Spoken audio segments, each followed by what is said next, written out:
আসসালামু আলাইকুম, সবাই কেমন আছেন? আলহামদুলিল্লাহ, নিশ্চয়ই ভালো আছেন। আল্লাহর রহমতে আমিও ভালো আছি। তো আজকে একটা নারকেলি ডাল আপনাদের সাথে নিয়ে আসছি রেসিপি। তো আমি এখন রাতের ডালটা ভিজিয়ে রেখেছিলাম।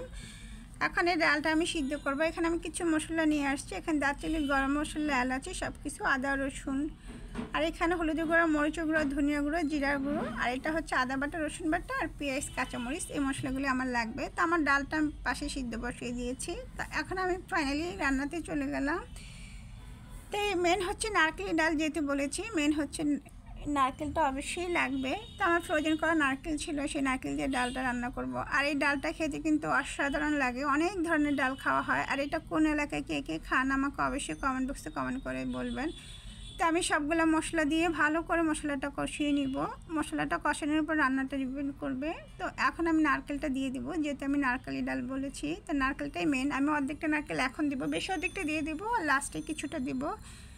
আর ডালটাই যে দেখালাম এরকম সিদ্ধ হয়েছে মোটামুটি, মানে অর্ধেকটা সিদ্ধই করে ফেলবেন, পরে যেন আর বেশি সিদ্ধ না করতে হয়। ওই আন্দাজে আমি প্রেশার কুকারে 3টা সিটি দিয়ে নামিয়ে ফেলছি। তো আমি ডালটা নামালে তখন দেখা যাবে আরও ঘন হয়ে গেছে। তো এরপর যে আমি ডালটা নামিয়ে ফেলবো জিরার গুঁড়ো দিয়ে, আর লাস্টে আরও কিছুটা নারকেল গুঁড়ো দিয়ে দেবো, যেন খাওয়ার সময় কামড়ে কামড়ে পড়ে, তখন খেতে খুবই মজা লাগবে।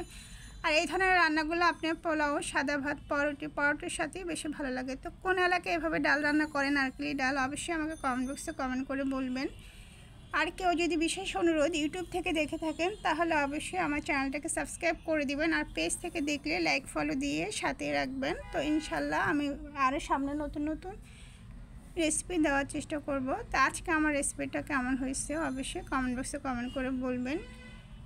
আর ভালো লাগলেও সেটা বলবেন, না ভালো লাগলেও সেটা বলবেন। তো সবাই সবার জন্য দোয়া করবেন। ইনশাল্লাহ সামনে আরও নতুন নতুন রেসিপি দেব। তো আজকে এ পর্যন্ত। আল্লাহ হাফেজ, ভালো থাকবেন সবাই। আর সবাই সবার জন্য অবশ্যই দোয়া করবেন, সবাই সবার পাশে থাকবেন। তো আল্লাহ হাফেজ।